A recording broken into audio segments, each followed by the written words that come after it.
So hello everyone, welcome to conceptual SSC Tamil. இன்னைக்கு நம்ம 23rd உடைய editorial and ஒரு previous year question paper உடைய என்னென்ன கேட்டிருக்காங்க PQRSலேருந்து parajumblesலேருந்து reading comprehension cloze testலேருந்து vocabulary எல்லாமே பார்க்கலாம். சரியா? ஃபஸ்ட்டு வந்து இன்றைக்கி வந்து 5 வேர்ட்ஸ் வந்து புதுசாக எடுத்துகிட்டு வந்திருக்கேன். Creaking means showing weakness. சரியா? ஸோ எப்படி ஞாபகம் வச்சுக்கலாம்? சம் கிராக் விழுற மாதிரி ஞாபகம் வச்சுக்கோங்க. Okay, showing weakness. So fiasco means failure.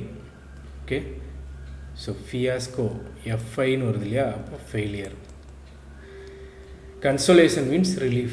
A little consolation na some relief. Plagued means causing distress. Beleaguered difficulty. So இதனுடைய யூசேஜ் வந்து நம்ம பின்னாடி வந்து ஆர்டிக்கல் ரீட் பண்ணும்போது பார்க்கலாம். ஸோ இப்போ இந்த கொஷனில் வந்து ஆண்டனம் கேட்டிருக்காங்க, அண்டர்லைன் பண்ண வேர்டுக்கு. The fields remained barren despite the efforts of the local administration and agricultural scientists. The fields means agricultural field. ஓகேவா? Remained barren. ஓகே, இந்த இடத்துல பேரன்றது வந்து நம்மளுக்கு எடுத்தோடனே தெரியலன்னு வச்சுப்போம். Despite the efforts of the local administration and agricultural scientists. சரியா? Local administration and agricultural scientist, இவங்க ரெண்டு பேர்த்தினுடைய எஃபர்ட் வந்து நிறையா போட்டதுக்கு அப்புறமாவும் it remain barren. It means அது வந்து சரியாக வளரலைன்னு அர்த்தம். சரியா? ஸோ ரொம்ப பயிர் வந்து சரியாக வளரலை அப்படின்னு அர்த்தம். ரொம்ப மலட்டுத்தனமாக இருக்குது அப்படின்னு வச்சுக்கலாம். சரியா? அப்போ இதுக்கு ஆண்டனம் என்னவாக இருக்கும்? ஃபெர்டைலிட்டி. ஃபெர்டைல் மீன்ஸ் நல்லா வளர்கிறதுக்கான ஒரு வேர்டு அது. சரியா? நல்ல ஒரு க்ரோத் இருந்ததுன்னா அதுக்கு வந்து ஃபெர்டிலிட்டி நல்லா இருக்குது அப்படின்னு அர்த்தம். ஓகேவா? அடுத்தது antonym jubilant. On the day of independence a jubilant crowd from all over the country cheered and wept. A jubilant crowd means ரொம்ப ஒரு எப்படி சொல்கிறது, ஒரு ஜாய் எக்ஸ்ப்ரெஸ் பண்ணுற மாதிரி. ஓகே, ரொம்ப ஒரு எக்ஸ்ப்ரெஷன் ஆஃப் சம் ஜாய். ரொம்ப சந்தோஷமாக ஒரு ஃப்ரீடம் கிடைச்சா எந்த மாதிரி எக்ஸ்ப்ரெஸ் பண்ணுவாங்க, அந்த மாதிரி அதை தான் வந்து ஜூபிலண்ட்டுன்னு சொல்லுவாங்க. சரியா? இப்போ இதுக்கு ஆண்டனம் அப்படின்னா என்ன வரும்? Gloomy. Gloomy means dull. Dull in light. Okay, again antonym glad. I am glad to meet you.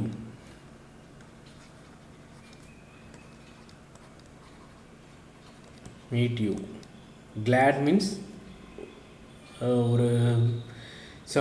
ஒரு வார்ம் வெல்கம். ஓகேவா? நல்லா வரவேற்கக்கூடிய ஒரு பாசிட்டிவான ஒரு எக்ஸ்ப்ரெஷன் அது. ஸோ அதுக்கு ஆண்டனம் அப்படிங்கிறது சேட்.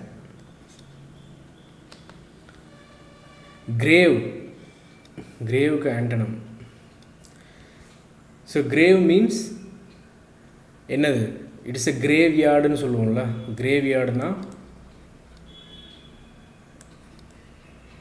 ரொம்ப ஒரு என்ன சொல்கிறது, அந்த இடத்துக்கு அந்த சைடு போனாவே யாரும் திரும்பி வர மாட்டாங்க. அந்தளவுக்கு ரொம்ப ஒரு சிவியரான ஒரு இடம் அது, பயமுறுத்தக்கூடியது. It is serious. Grave means சீரியஸ்ன்னு சொல்லலாம். அப்போ அதுக்கு ஆண்டனம் என்னவாக இருக்கும்? சீரியஸ்ன்றது சினனம். அப்போ இதுக்கு ஆண்டனம் வந்து ஃபாரின் வராது, நேட்டிவ் வராது, frivolous. Okay, frivolous means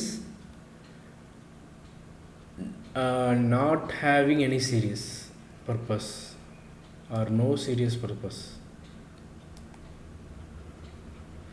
okay, சீரியஸுக்கு அப்படியே ஆப்போசிட், அதான் ஃப்ரிவோலஸ்.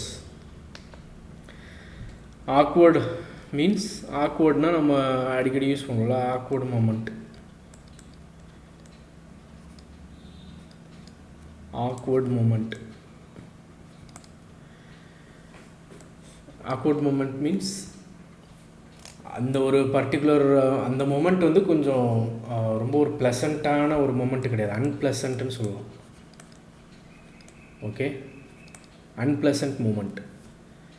அப்போ அதுக்கு ஆன்டனம் என்னவாக இருக்கும்? ப்ளசன்ட்ஃபுல்லாக இருக்கும். It means graceful. idioms. One word substitution பார்க்கலாம். A person who conforms to accepted behavior or established practices. இதிலே நேம்லேயே இருக்குது conformists. ஓகேவா? One word substitution. The music filled the room with a lot of happiness, expressing joyful melodies that brought smiles to everyone's faces.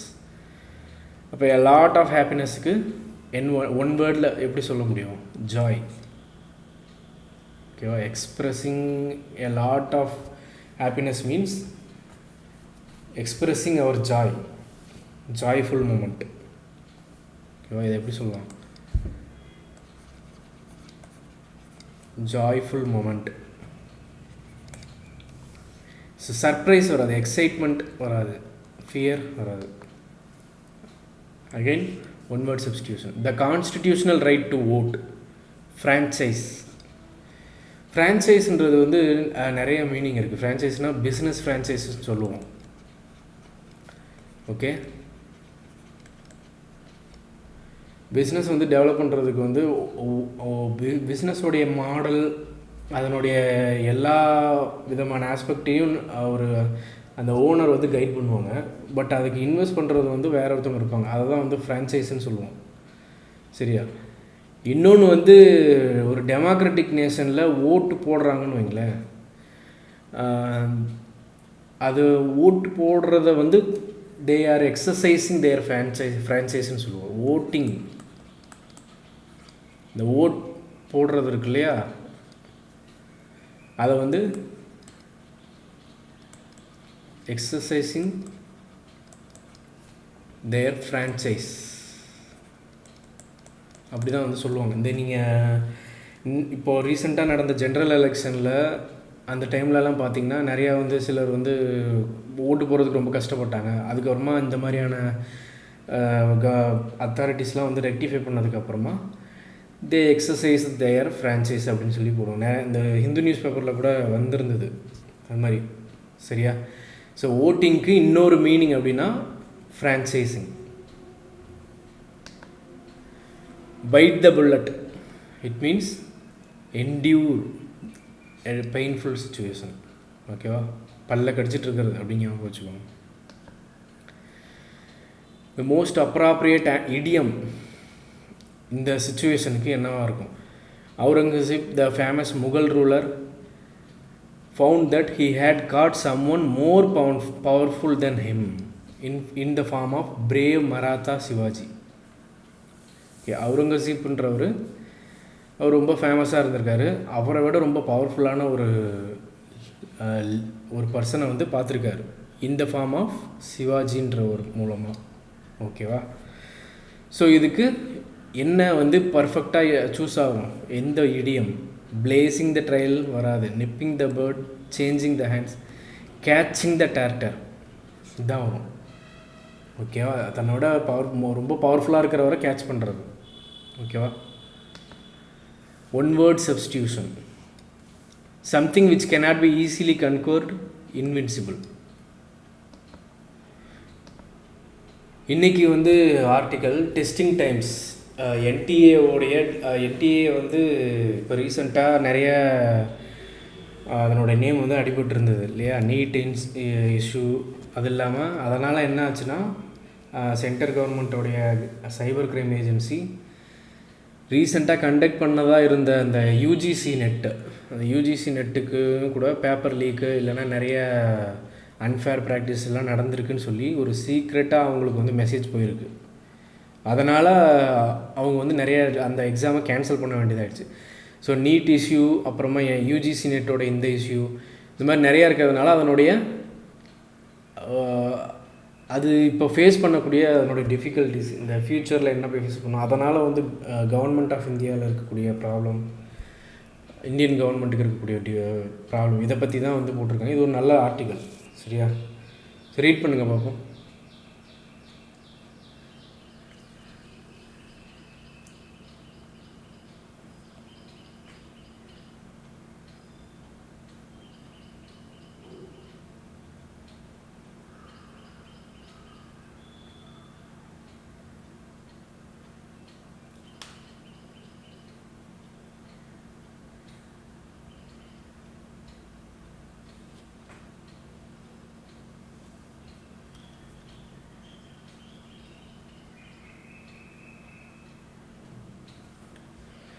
The cancellation of UGC NET examination on Wednesday, just a day after its supposed successful conduct by the National Testing Agency (NTA), is one more load of straw threatening to break the agency's creaking reputation, coming as it did after irregularities in this year NEET UG medicine and complaints about the JEE. The NTA is under intense pressure.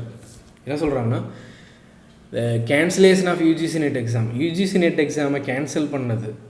சரியா? Wednesday வந்து cancel பண்ணியிருக்காங்க. But அந்த நாள் வந்து அது நடந்திருக்கணும்.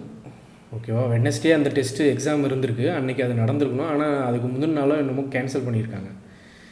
சரியா? இது வந்து ஏற்கனவே நிறைய ஒரு டிஃபிகல்ட்டியை என்டிஏ ஃபேஸ் பண்ணிட்டு வந்திருக்கு. எதனால்? NEET UG, complaints about paper leak, JEE exam, entrance exam, engineering entrance exam, இதெல்லாம் போக இந்த கேன்சலேஷன் ஆஃப் யூஜிசி நெட்டும் வந்து ஒரு இன்னும் நிறைய ஒரு ஆட் பண்ணுற மாதிரி, ப்ராப்ளம் ஆட் பண்ணுற மாதிரியான ஒரு சுச்சுவேஷனுக்கு என்டிஏவை தள்ளிடுச்சு அப்படின்னு சொல்கிறாங்க. In some ways, the education ministry's actions are in stark contrast to its response to the ongoing NEET fiasco and seem to indicate that it has learned some lessons. Education ministry வந்து stark contrast means ஒரு கான்ட்ராஸ்டிங்னா என்னது? ஒரு opposing, ஒரு ஒரு முரண்பாடுன்னு வச்சுக்கலாம். அதை வந்து face பண்ணுது. In response to the ongoing NEET fiasco, நீட்டில் அந்த பேப்பர் லீக்கு, அதுக்கப்புறமா அந்த கிரேஸ் மார்க்ஸு, இந்த ப்ராப்ளம் ஃபேஸ் பண்ணிகிட்டு இருக்கிறதோட இதனால் வரக்கூடிய அந்த ப்ராப்ளமே வந்து எஜுகேஷன் மினிஸ்ட்ரிக்கு நிறைய இருக்குது. Okay.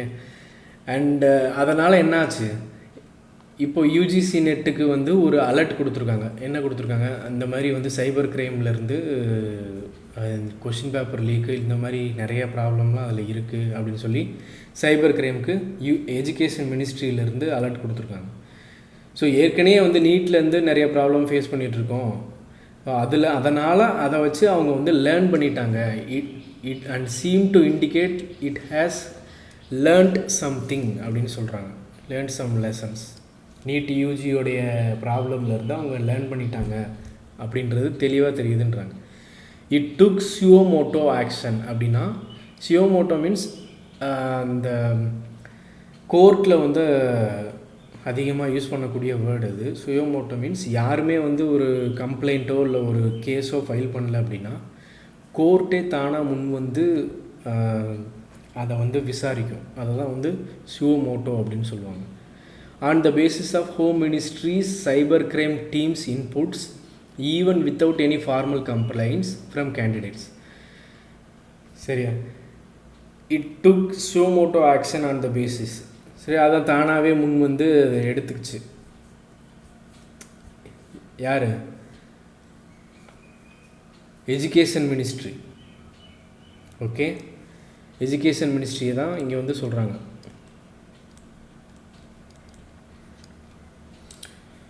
On the basis of Home Ministry's cyber crime inputs, even without any formal complaint, எந்த கம்ப்ளைண்ட்டும் எதுவும் வந்து யூஜிசி நெட்டுக்கு வந்து எதுவும் இல்லை, எதுவும் சொல்லலைனாலும் அவங்களே தானாக முன் வந்து ஒரு ஆக்ஷன் எடுத்துக்கிட்டாங்க.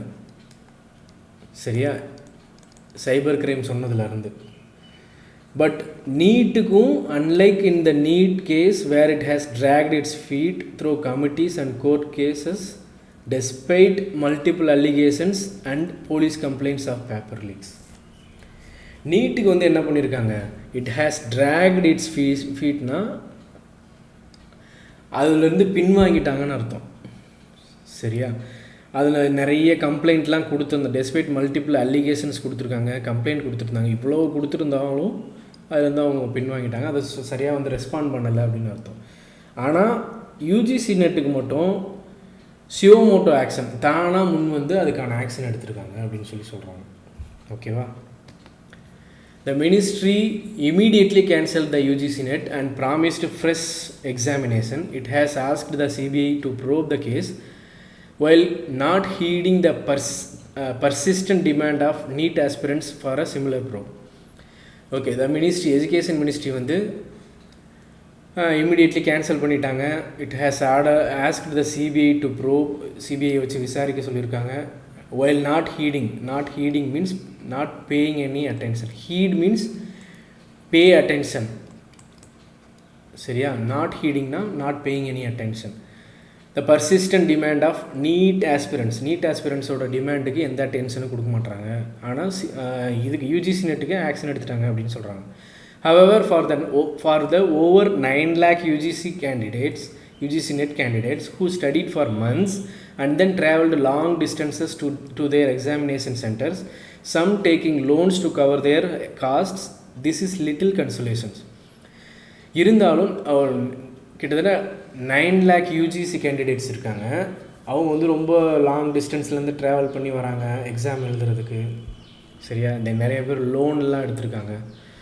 ஸோ அவங்களுக்கெலாம் வந்து இந்த கேன்சலேஷன் ப்ராசஸ் அப்படிங்கிறது it is a little consolation, some little relief. Okay, ஏன்னா அவங்க வந்து நிறைய ஸ்பெண்ட் பண்ணியிருக்காங்க, நிறையா ட்ராவல் பண்ணியிருக்காங்க. சரியா, ரொம்ப நாள் ப்ரிப்பேர் பண்ணியிருக்காங்க கஷ்டப்பட்டு, நிறைய எஃபர்ட் போட்டு. ஸோ அதெல்லாம் கம்பேர் பண்ணும்போது இது வந்து it is a little relief அப்படின்றாங்க. These young people deserve answers and right now most of the questions are still unanswered. அவங்களுக்கு வந்து ஆன்சர் தேவை, பட் இட் இஸ் ஸ்டில் அன்ஆன்சர்டுன்றாங்க. For one, no one in the government's education establishment has explained why the NET was an offline exam conducted by the CBSE till 2018, when it was taken over by the NTA and became an online exam, only to revert this year to an offline pen and paper exam, which is potentially more vulnerable to paper leaks. அதாவது எதனால் என்னென்ன மாதிரியான question these young people deserves answer, but அது வந்து it is still அன்ஆன்சர்டுன்றாங்க. என்னென்ன கொஷினுக்குலாம் அவங்களுக்கு answer தேவை அப்படின்றதுக்கு அவங்க ஒன்று ஒன்றா சொல்கிறாங்க. For one of the question என்னென்னா, no one in the government's education establishment. இந்த கவர்மெண்ட் எஜுகேஷன் எஸ்டாப்ளிஷ்மெண்ட்னால் அந்த மினிஸ்ட்ரி ஆஃப் எஜுகேஷனுக்கு கீழே வரக்கூடிய எல்லாமே அவங்க வந்து எந்த ஒரு கிளியரான ஒரு மெசேஜையும் சொல்லலை. என்ன அப்படின்னா, நெட்டு வந்து இதுக்கு முன்னாடி 2018 வரைக்கும் சிபிஎஸ்சி கண்டக்ட் பண்ணிகிட்டு இருந்திருக்கு. அது வந்து ஃபுல் அண்ட் ஃபுல் ஆஃப்லைன் மோடில் தான் இருந்திருக்கு. ஓகேவா, 2018 தான் அது வந்து என்டிஏ டேக் ஓவர் பண்ணியிருக்கு. சரியா, அதுக்கப்புறமா என்டிஏ டேக் ஓவர் பண்ணதுக்கப்புறமா அது ஆன்லைன் எக்ஸாமாக மாறிடுச்சு. பட் இந்த வருஷம் இந்த 2024 எக்ஸாம் வந்து ஆஃப்லைன் மோடுக்கு மாற்றிருக்காங்க, பென் அண்ட் பேப்பர் மோடுக்கு மாற்றிருக்காங்க. சரி, இது ஏன் பண்ணாங்கன்றதுக்கு யாருமே எக்ஸ்பிளைன் கொடுக்க முடியல. இது ஒரு அன்ஆன்சர்டு கொஷினாக இருக்குது அப்படின்னு சொல்கிறாங்க. சரியா, as the investigation is carried out, full transparency is key to any hopes that the NTA can regain trustworthiness in the eyes of candidates. The second is accountability and punishment of the guilty. Okay, investigation போயிட்டுருக்கு, full transparency தேவை. சரியா, அந்த full transparency மட்டும்தான் ஒரு hope, ஒரு நம்பிக்கையை வந்து ஃப்யூச்சரில் கொடுக்கும் கேண்டிடேட்ஸுக்கு, மினிஸ்ட்ரி ஆஃப் எஜுகேஷன் இல்லைனா அதுக்கு கீழே வரக்கூடிய எல்லா ஆர்கனைசேஷனுக்கும் ஒரு ஹோப் வந்து கொடுக்கும் அப்படின்னு சொல்கிறாங்க. இது ஃபஸ்ட்டு. செகண்ட் வந்து பார்த்திங்கன்னா அக்கௌண்டபிலிட்டி அண்ட் பனிஷ்மெண்ட். அக்கௌண்டபிலிட்டினா எவ்வளோ க்ரைம் நடந்திருக்கு, என்னென்ன மாதிரியான க்ரைம்லாம் நடந்திருக்கு. ஓகேவா, அப்புறம் அந்த க்ரைமுக்கு என்ன பனிஷ்மெண்ட் ஆஃப் த கில்ட்டி, இதெல்லாம் தான் அக்கௌண்டபிலிட்டின்றாங்க. The government would also do well to consider a rehaul of the NTS systems and the personnel to ensure the technical glitches, cheating scams, paper leaks and proxy candidates that have plagiarized the exams this year are not allowed to happen again. இதுதான் வந்து அக்கௌண்டபிலிட்டின்னு சொல்கிறோம். First வந்து அவங்க the government would also do well to consider rehaul. Rehaul means திரும்ப first hauling means என்னது? Haul or overhaul. ஹால்னா ஓவர்ஹால்னால் என்னது? ஆட்டோமொபைலில் வந்து ஓவர்ஹாலிங்னு சொல்லுவோம்ல. ஓவர்ஹால் மீன்ஸ் ஒரு இன்ஜின் ஓவர்ஹாலிங்னு சொல்லுவோம்ல. இன்ஜினை வந்து கம்ப்ளீட்டாக பிரிச்சுட்டு எல்லாத்தையும் வந்து டிஸ்மேண்டில் பண்ணிவிட்டு அதில் இருக்கக்கூடிய எல்லா ப்ராப்ளமையும் ரெக்டிஃபை பண்ணதுக்கப்புறமா வந்து பண்ணுவாங்க. அதை தான் வந்து ஓவர்ஹாலிங் ப்ராசஸ்ன்னு சொல்லுவாங்க. சரியா? ஸோ ரீஹால் மீன்ஸ் டு ஓவர்ஹால், திரும்பவும் அதை பண்ணணும் அப்படின்னு சொல்கிறாங்க. ஓகேவா? அதுதான் NTS சிஸ்டம்ஸ். இந்த சிஸ்டம் வந்து திரும்ப அதில் உள்ளே இருக்கக்கூடிய எல்லா ப்ராப்ளமையும் ரெக்டிஃபை பண்ணிவிட்டு திரும்ப வந்து அசம்பிள் பண்ணணும் அப்படின்றாங்க. And personnel to ensure the technical glitches, அதில் வரக்கூடிய பண்ணக்கூடிய எக்ஸாம் கண்டக்ட் பண்ணும்போது வரக்கூடிய டெக்னிக்கல் கிளிச்சஸ்ஸு, இன்னும் நிறைய வேறு ப்ராப்ளம்லாம் இருக்கும் இல்லையா? கேண்டிடேட்ஸ் வந்து சீட் பண்ணிடுவாங்க, பேப்பர் லீக் பண்ணிடுவாங்க, ஒரு கேண்டிடேட்டுக்கு பதிலாக இன்னொரு கேண்டிடேட், ப்ராக்ஸி கேண்டிடேட்ஸ் அது எழுதுறது, that have plagued the exams this year are not allowed to happen again. ஓகேவா? ஒரு டிஃபிகல்ட்டான ஒரு சுச்சுவேஷனை வந்து இந்த வருஷம் கொடுத்துருச்சு, இது வந்து இனிமேல் வரக்கூடாது அப்படின்னு சொல்லி, இது வரக்கூடாதுன்றதுக்கு என்ஷூர் பண்ணுற மாதிரி அவங்க அந்த ப்ராசஸை வந்து கண்டக்ட் பண்ணணும் அப்படின்னு சொல்கிறாங்க. அதான் வந்து overhauling process. With the fate of lakhs of India's educated youth and youngest voters at stake, it is not surprising that the testing agencies have become a political hot potato. அதாவது இந்த general election நடந்துகிட்ருக்கு இல்லையா, இந்த டைமில் வந்து இப்படி ஒரு விஷயம் நடந்திருக்கு அப்படின்றாங்க.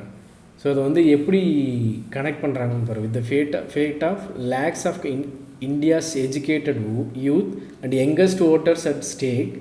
youngest voters அதாவது இப்போ 18 இயர்ஸில் இருக்கவங்களாம் வந்து ஓட் பண்ணுற அந்த சுச்சுவேஷனில் it is not surprising that the testing agencies have become a political hot potato.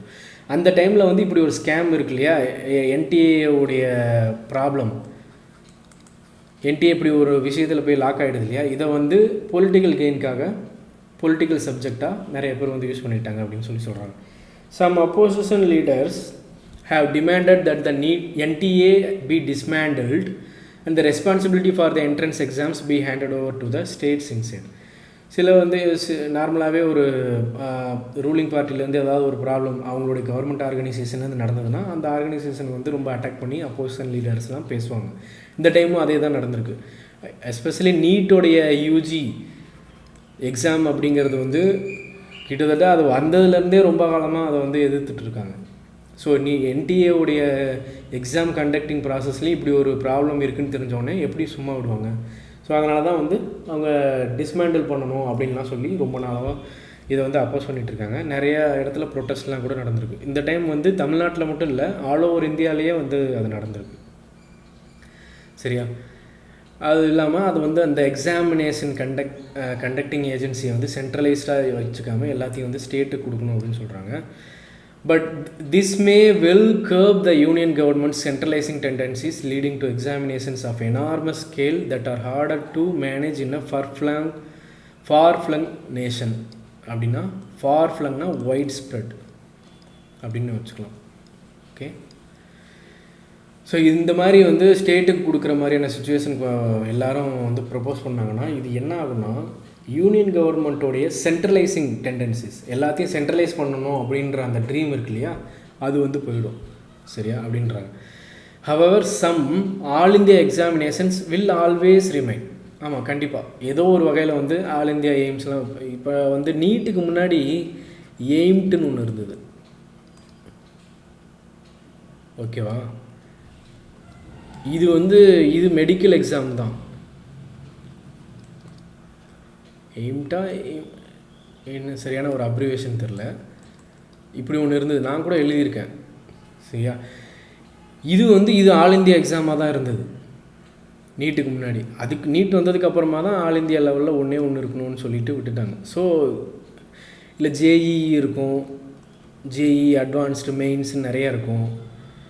இது இல்லாமல் ஆர்ட்ஸ் அண்ட் சயின்ஸுக்கு இருக்குது, யூஜிசி நெட்டுக்கு இந்த மாதிரி இருக்குது.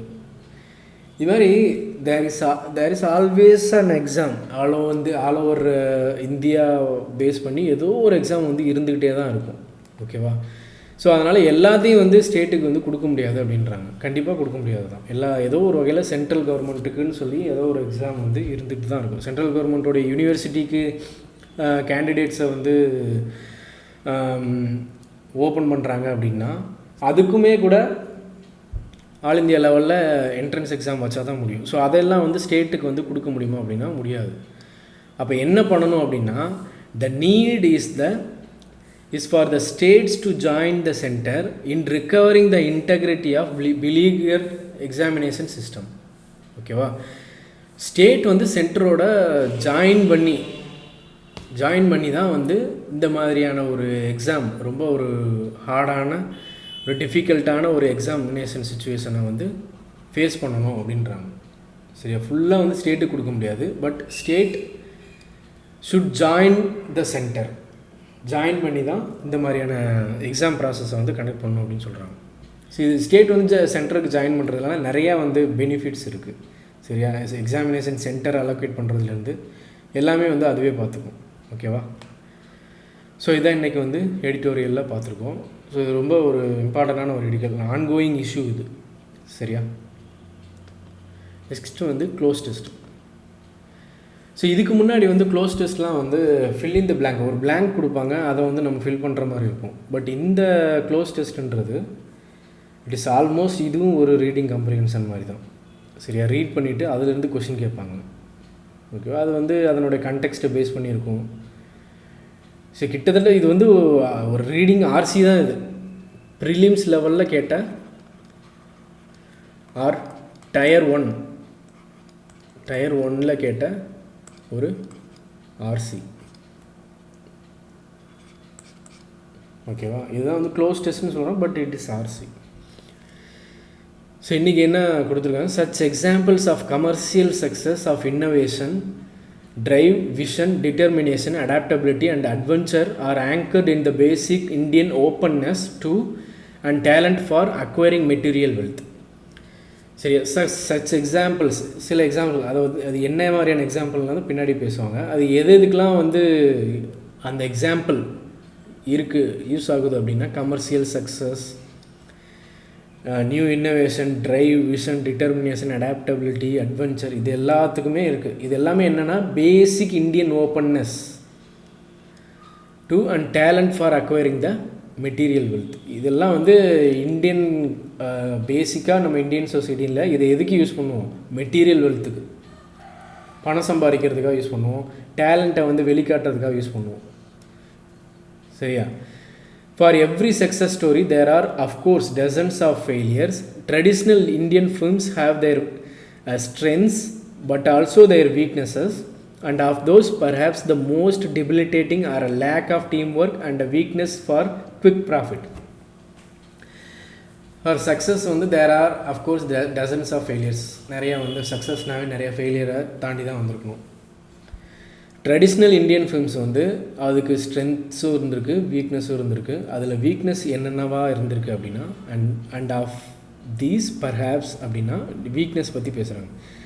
த most debilitating are a lack of team work. First lack of team work and weaknesses for quick profit. எடுத்த உடனே எனக்கு profit கிடைக்கணும் அப்படின்றதுனால வரக்கூடிய அந்த வீக்னஸ், இந்த ரெண்டு தான் அதனுடைய வீக்னஸ்ன்னு சொல்கிறாங்க. For quick profit.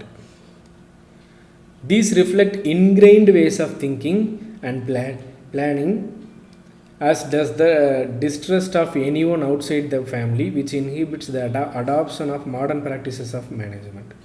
ஓகேவா? இந்த மாதிரியான அந்த லேக் ஆஃப் டீம் ஒர்க் இது என்ன ஆகிடுது அப்படின்னா ஃபேமிலிக்கு அவுட் சைடில் இருக்கக்கூடிய யாரையும் முழுசாக நம்மளால் நம்ப முடியாது அப்படின்னு சொல்கிறாங்க. ஓகேவா? அதனால் இட் இன்ஹிபிட்ஸ் விச் இன்ஹிபிட்ஸ்னால் இது மேனேஜ்மெண்ட் ப்ராக்டிசஸையும் அது பாதிக்குது. யாரையும் நம்ப முடியல அப்படின்னா நம்ம ஒரு பர்ஃபெக்டாக ஒரு ஃபிலிம் வந்து மேனேஜ் பண்ண முடியாது. அதையும் வந்து பாதிக்குது அப்படின்னு சொல்கிறாங்க. But such weaknesses are more than compensated for by the desire to succeed, which is probably more intense in India given the omnipresent fear of poverty, the cutthroat competition for each opportunity, and the asphyxiating hold of hierarchy. Asphyxiating means breathtaking அப்படின்னு சொல்லுவோம். breath taking, ஒரு மூச்சு திணறக்கூடிய அளவுக்கு, ஓகேவா. Hold of hierarchy, நான் வந்து பெரிய ஒரு பொசிஷனில் இருக்கணும். ஹைரார்கி மீன்ஸ் டாப் டு பாட்டம்னு சொல்லுவோம் இல்லையா. நான் ஒரு பெரிய பொசிஷனில் இருக்கணும், மூச்சு திணற அளவுக்கு வந்து ரொம்ப மேலே இருக்கணும்னு ஆசைப்பட்றது, அதுதான். ஸோ இதான் வந்து சொல்லியிருக்காங்க சார். அதாவது ஜென்ரல் ஒரு ஃபிலிம் ஒரு இன்ஸ்டியூஷனை ரன் பண்ணணும் அப்படின்னா அதுக்கு வந்து என்னென்ன மாதிரியான எக்ஸாம்பிள்லாம் இருக்குது, அதுக்கு என்ன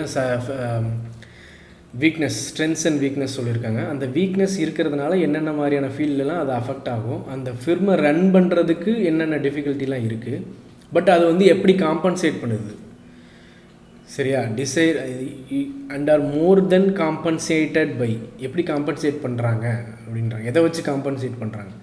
இந்த ஃபியர் ஆஃப் பாவர்ட்டியை வச்சு இது இப்படி பண்ணலைன்னா நம்ம வந்து ஒன்றுமே இல்லாத ஒரு நபராக பாவர்ட்டியில் இருப்போம் அப்படின்றாங்க. கட் த்ரோட் காம்படிஷன் அப்படின்னா ஒருத்தவங்களை அடிச்சுட்டு இன்னொருத்தவங்க மேலே வரக்கூடிய அளவுக்கு ஒரு competition. And breath taking hold of hierarchy, இதெல்லாம் வச்சு அவங்க காம்பன்சேட் பண்ணுறாங்க அப்படின்றாங்க. ஸோ இதை வச்சு கொஷின் கேட்டிருக்காங்க. What has the Indian talent for acquiring material wealth led to, சரியா. மெட்டீரியல் வெல்த்து இந்தியன் டேலண்ட்டை வச்சு, இந்த டேலண்ட்டை வச்சு இந்தியன்ஸ் வந்து மெட்டீரியல் வெல்த்தை அக்வயர் பண்ணணும் அப்படின்னு நினைக்கிறதுனால அவங்க வந்து எந்த இடத்துக்கு போயிட்டுருக்காங்க. So commercial success, innovation, drive, vision, இதெல்லாம் தான் சொல்கிறாங்க. Okay. What has Indian talent for acquiring material wealth led to, எங்கே கொண்டு போவோம் அப்படின்னு சொல்கிறாங்க அப்படின்னா கமர்ஷியல் சக்ஸஸ், இன்னோவேஷன், அடாப்டபிலிட்டி, இதுக்கெல்லாம் தான் கொண்டு போகும். What are the weaknesses of traditional Indian films, நம்ம பார்த்தோம் இல்லையா என்னென்ன மாதிரியான வீக்னஸ் இருக்குதுன்னு பார்த்தோம். But also their weakness of and வந்து most debilitating are a lack of team work and quick profit. A lack of team work and the cut throat competition, இது வராது. A weakness for quick profit and openness to acquiring wealth, இதுவும் வராது. Ingrained ways of thinking and adoption of modern practices of management, இதுவும் வராது. A lack of team work and weaknesses for quick profit, இதுதான் வரும். Why is the desire to succeed more intense in India, சரியா. எதனால் வந்து அந்த desire இருக்குது, succeed ஆகணும் அப்படின்ற அந்த டிசைர் வந்து எதனால் நம்ம கிட்ட அதிகமாக இருக்குது அப்படின்னா த ஃபியர் ஆஃப் பாவர்ட்டி, இது ஒன்று. Cut throat competition for each opportunity, இது ஒன்று.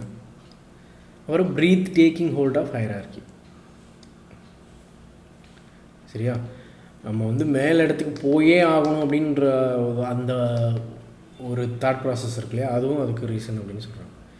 So hold of hierarchy, fear of poverty, lack of team work வராது. Fear of poverty, lack of team work and distrust outsider, இதுவும் வராது. Due to fear of poverty, cut throat competition, hold of hierarchy, இதுதான் வரும். Next antonym. Debilitating பார்த்தோமா. Debilitating means என்னது, weakening, ஓகேவா. Weakening, debilitating இல்னஸ்லாம் சொல்லுவாங்கள்ல, it means weakening.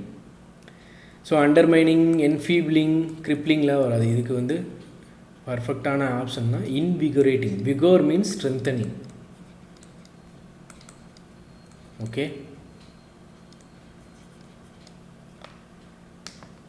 சினனம். Asphyxiating means மூச்சு திணற அளவுக்கு அப்படின்னு அர்த்தம். So breath taking. ஸோ இதுக்கு ஆண்டனம்ன்றது ஸ்மோதரிங். the parajumbles. ஃபஸ்ட்டு வந்து ஃபுல்லாக வந்து ரீட் பண்ணோம் எப்போவும் சொல்கிற மாதிரி. It included a carbon tax on fossil fuels and incentives for businesses and individuals to adopt green practices. The new policy aimed to reduce carbon emissions and promote renewable energy sources. However, supporters of the policy argued that it was necessary to address the urgent threat of climate change and create a sustainable future for the planet. The policy faced opposition from some industries and political groups who argued that it would hurt the economy. First வந்து ஏதோ ஒரு பாலிசியை பற்றி பேசுகிறாங்க, அதை வந்து support பண்ணுறவங்க அப்போஸ் பண்ணுறவங்க பற்றி பேசுகிறாங்க. அப்போ அந்த பாலிசியில் என்ன இருக்குது அப்படின்றத பற்றி பேசுகிறாங்க. ஃபஸ்ட்டு அந்த பாலிசி என்ன அப்படிங்கிறத பற்றி தெரிஞ்சுக்கணும். The new policy aimed to reduce carbon emission and promote renewable energy. இதுதான் வந்து ஒரு எதோடையும் கம்பேர் பண்ண முடியாத ஒரு தனியாக தெரியக்கூடிய ஒரு சென்டென்ஸ். ஓகேவா? மற்றதெல்லாம் வந்து ஒன்றோட ஒன்று கம்பேர் பண்ண முடியும். It included a carbon tax on fossil fuels அப்படின்னா இட் இன்க்ளூடட்னா அந்த பாலிசியை பற்றி சொல்கிறாங்க. ஸோ இது வந்து இதோட கம்பேர் பண்ண முடியும். ஸோ இதுதான் செகண்டு. என்னென்ன அந்த பாலிசிலலாம் இருக்குது? Carbon tax on fossil fuels, incentives for businesses and individuals to adopt green practices, இதெல்லாம் அதில் இருக்குது. ஓகேவா? ஸோ சி வந்து however supporters of the policy argued that it was ஹவவர்ன்னு இருக்குல்ல, supporters of the policies argued, supporters வந்து argue பண்ணாங்க, அதுக்கு ஃபேவராக ஆர்கியூ பண்ணியிருக்காங்க. பட் ஹவவர் மீன்ஸ் இருந்தாலும். அப்போ இருந்தாலும்னா இதுக்கு முன்னாடி ஏதோ ஒரு இன்சிடென்ட் நடந்திருக்கு, அதோடு தான் நம்ம இதை கம்பேர் பண்ண முடியும். அப்போது டி பாருங்கள், த பாலிசி ஃபேஸ்டு அப்போசிஷன். ஓகேவா? ஃபஸ்ட்டு வந்து பாலிசி வந்து எய்ம்டு டு, அதனுடைய மோட்டிவ் வந்து கார்பன் எமிஷன் ரெடியூஸ் பண்ணுறது. அதை எப்படியெல்லாம் பண்ணலான்னா ஃபாசில் ஃபியூலுக்கு வந்து டேக்ஸ் பண்ணுறது, இதெல்லாம் சொல்கிறாங்க. பட் இந்த பாலிசியை வந்து அப்போஸ் பண்ணியிருக்காங்க ஃப்ரம் சம் இண்டஸ்ட்ரீஸ். ஏன்னா ஃபாசில் ஃபியூலுக்கு டேக்ஸ் அதிகமாக போட்டால் எங்களால் வந்து ப்ரொடக்ஷன்லாம் பாதிக்கும் அப்படின்னு சொல்கிறாங்க. ஸோ அப்போ இதுதான் வந்து தேர்டாக இருக்க முடியும். சரியா? அதுக்கப்புறமா தான் however supporters of the policy, இருந்தாலும் supporters of the policy argued that it was necessary to address the urgent threat of climate change. So இதுதான் ஃபோர்த். ஸோ பிஏடிசி இதுதான் ஆப்ஷன். அடுத்தது கிராமர். இதில் வந்து ஃபஸ்ட்டு வந்து ஸ்பெல்லிங் பார்ப்போம். It is considered a great phenomena. Phenomena means இதான் வரும். ஓகேவா? In the field of economics. So phenomena means என்னது? இது it is a phenomenon means என்ன சொல்கிறது? இது ஆஸ் அ ஹோல் அப்படின்னு சொல்லலாம், இல்லைனா இது ஒரு ஃபிலாசபிக்கல் ஃபினாமினான்னு சொல்லலாம். இல்லைனா ஒரு விஷயம் வந்து நடக்க போகுது அப்படி. இப்போ இங்கேயே எடுத்துப்போமே, ஒரு ஃபீல்ட் ஆஃப் எக்கனாமிக்ஸ்ன்னு சொல்கிறாங்களா. இப்போ ஒரு டிமானிட்டைசேஷனாக இருக்குதுன்னு வச்சுக்கோங்க. டிமானிட்டைசேஷன்,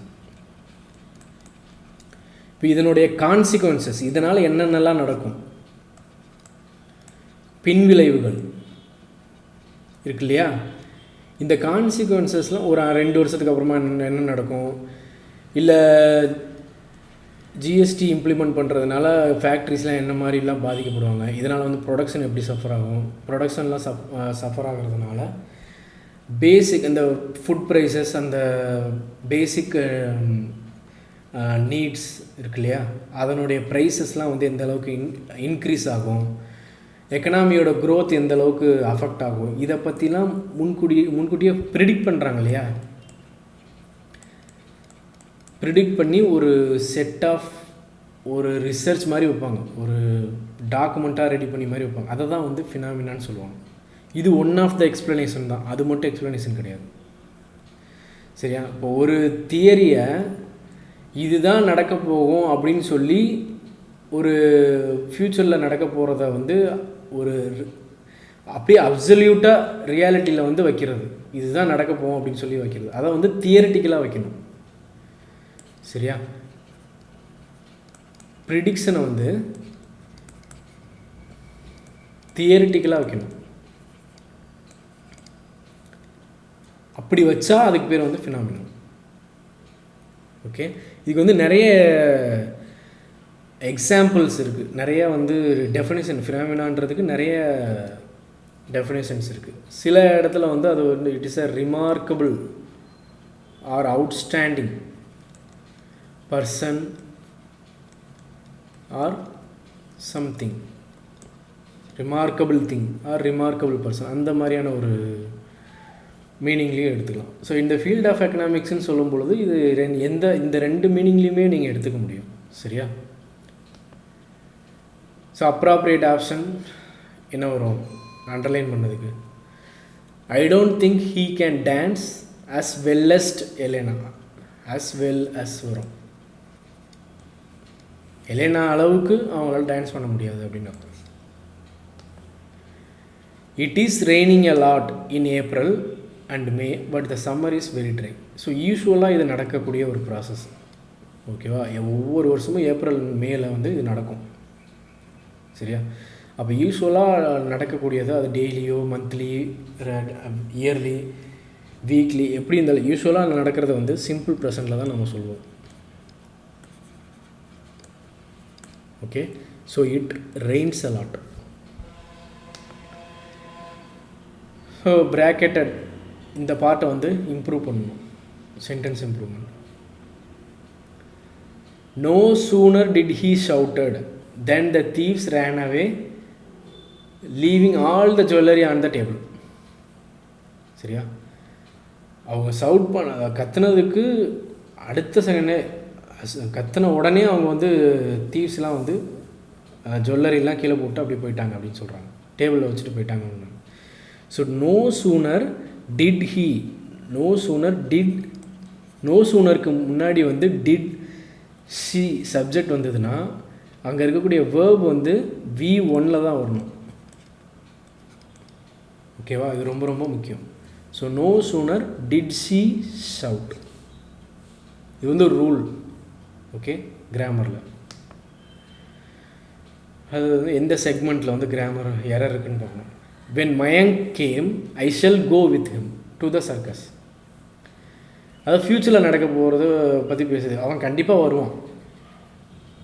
ஓகே, ஸோ அப்போ அந்த மாதிரியான சுச்சுவேஷனில் வந்து என்ன சொல்லணும், அது வந்து ப்ரெசண்ட் ஃபார்மில் தான் நம்ம சொல்லணும். ஸோ when Mayank கம்ஸ்ன்னு வரணும், அவன் வந்த உடனே நான் வந்து அவன் கூட சர்க்கஸ்க்கு போவேன் அப்படின்னு சொல்லி. ஸோ when Mayank came தான் வந்து எரர். இந்த சென்டென்ஸில் வந்து எந்த ஆப்ஷன் எரர்னு சொல்லியிருக்காங்க? My colleagues have lacked the conscience needed to be morally correct on this grave issue. So morally